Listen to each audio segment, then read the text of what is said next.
Mafia Atiq Ahmad की पत्नी और 50,000 की इनामिया शाइस्ता परवीन 1 साल से फरार चल रही है। एसटीएफ और पुलिस जगह जगह शाइस्ता की तलाश में खाक छान रही है। लेडी डॉन आज तक पुलिस की गिरफ्त में नहीं आई। कयास ये भी लगाए जा रहे थे कि शायद शाइस्ता ईद में अपने 2 बेटों से मिलने प्रयागराज आ सकती है। अतीक अहमद की कब्र पर आज सुबह ताजे फूलों की चादर चढ़ी मिली है।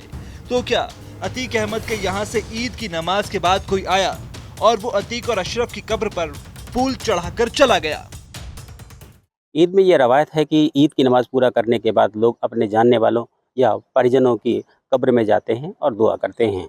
हम इस वक्त मौजूद हैं प्रयागराज के कसारी मसारी इलाके में। ये जो 2 कब्रें आप देख रहे हैं, इसमें पहली कब्र अतीक अहमद की है और दूसरी जो कब्र है वो अशरफ की है। आप देख सकते हैं यहाँ सुबह लोग आए हैं और लोगों ने यहाँ पर फूल माला चढ़ाई है। उसके बाद दुआ भी की है, फातिहा भी पढ़ा है।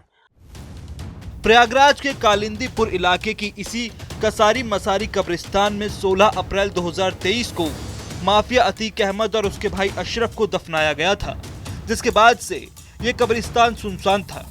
ईद की नमाज के बाद इस कब्रिस्तान में अचानक हलचल बढ़ गई। दबे पांव लोग इसी कब्रिस्तान की इन 2 कब्रों में फातिहा पढ़ने नजर आने लगे। अतीक और अशरफ की कब्र पर ताजे फूलों की चादर भी यही बता रही है कि सुबह अतीक के परिवार के सदस्यों ने अतीक और अशरफ की कब्र पर शायद फूलों की चादर चढ़ाई होगी। भाई बाप दादा है, भाई है, कब्रिस्तान जाना है, तो फातिहा पढ़ना है जी, बस दुआ करना है। अच्छा अच्छा। हाँ, तो ये किनकी मजार है ये? हाँ।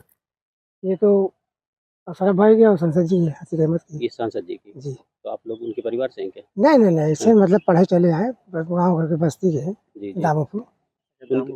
हाँ, ऐसे चले आए। परिवार के लोग कोई नहीं? नहीं, कोई नहीं। लेकिन यहाँ तो अतीक की कब्र पर फातिहा पढ़ने आए लोगों ने बताया कि स्थानीय इलाके में ईद की नमाज के बाद अपने गुजर चुके परिजनों की कब्र में फातिहा पढ़ने की रवायत है, इसलिए लोग अपनों की कब्र पर फूल चढ़ाने या फातिहा पढ़ने आते हैं। तो फिर सुबह सुबह किसने चढ़ाई अतीक और अशरफ की कब्र पर फूलों की चादर?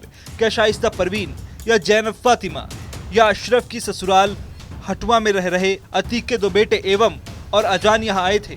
सबसे बड़ा सवाल यह है कि जब पुलिस को इस बात की आशंका थी कि फरार चल रही शाइस्ता और जैनब यहाँ आ सकते हैं, तब महकमे ने यहाँ कोई पुलिस सादे कपड़ों में या गोपनीय ढंग से क्यों नहीं लगाई? पुलिस आसपास सीसीटीवी कैमरे भी लगा सकती थी, जिससे इस कब्रिस्तान में अतीक से जुड़ी हर हरकत पर वो नजर रख सकती थी।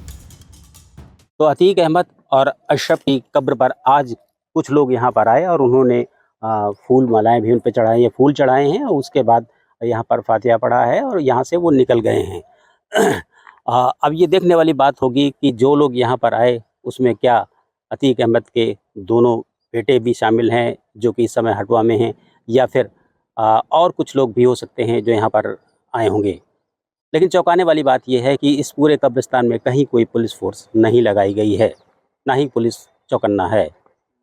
Dinesh Singh, TV9 UP, Prayagraj.